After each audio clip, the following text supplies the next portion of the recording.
is that here's the division you have. You have really your performative and, for the imperfect in particular, you have your performative and R1 brought together, and you have R2 and R3 brought together by the thematic vowel.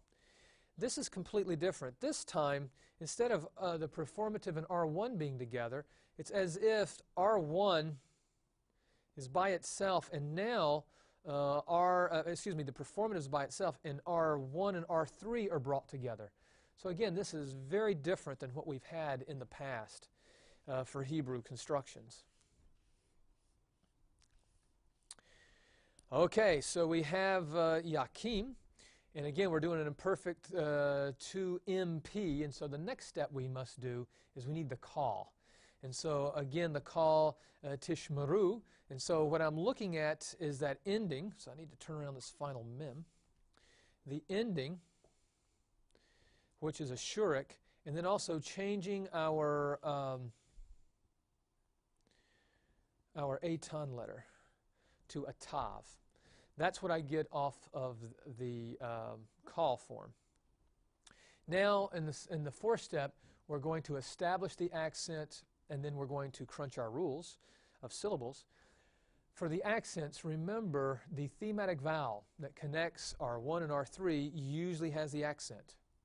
And so for imperfects, the only time that's going to be different if you have a second, third feminine plural with that segol yod, that will take the accent.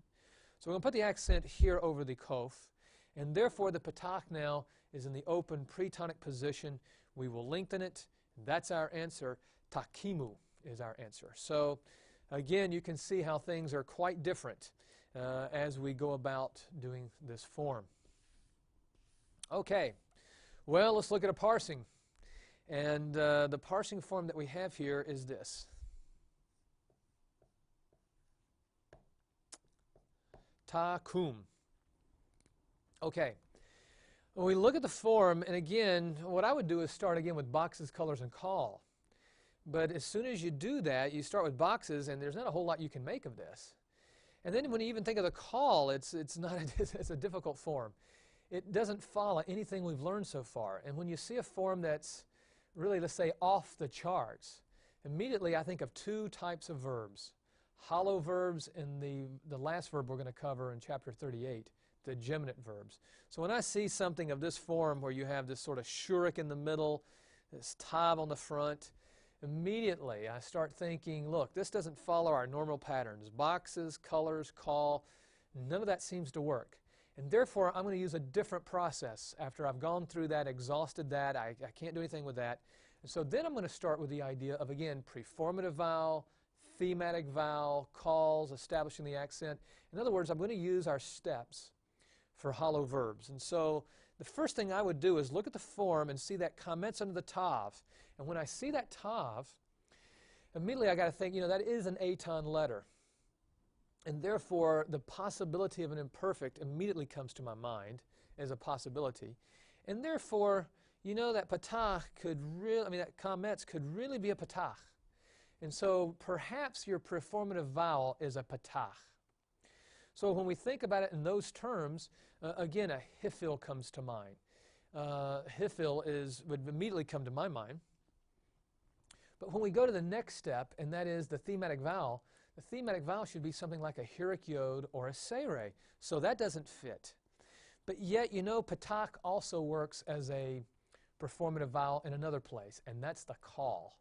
And so for the call imperfect, that works. And so again, that makes me think this tav is not a root letter, but again, a performative letter, because that's matching up well.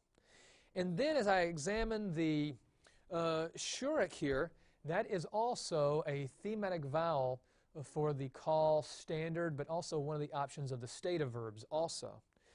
And so I can explain the long comments as, again, with the accent being here, the long comments is simply pretonic lengthening, going back to a patach.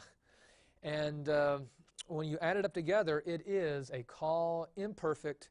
And then with that tav, we could say that's a second masculine singular or a third feminine singular. And so that's what it is. And again, I figured that out by, first of all, the form is so odd that it doesn't fit my normal pattern. So immediately in my mind, I go to hollow verbs, I go to geminate verbs.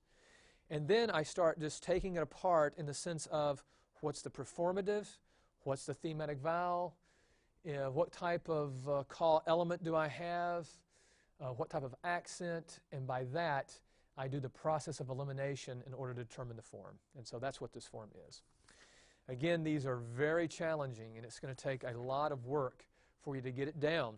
It's a very challenging chapter. I do want to point out one other chart, and if you look at the chart on the back, if we could back up just a little bit, there we go. If we look at this chart, again at the top I give you performative vowels all the way across. Now of course the Hafal is different. Remember, the Hafal, instead of being an R2 vav, really acts like a R1 vav, so it has its own category. But so we're only dealing really with three conjugations: the Hifil, the Nifal, and of course the Call, and you can see the Call is the most difficult. So I give you the performative vowels, I give you the thematic vowels, and then I give you a synopsis of the paradigm. But if you want a more complete paradigm, of course, look in the back of the book under the appendixes where we have a full paradigm for you. But this paradigm here will basically give you a complete review of everything that you've learned in this chapter. Again, a very difficult chapter. I would suggest that you have this chart in front of you as you're going through the chapter in order to learn this. And again, you'll have to go over this quite a bit. But now it's time for you to read the chapter and be able to answer those questions and then do the drills.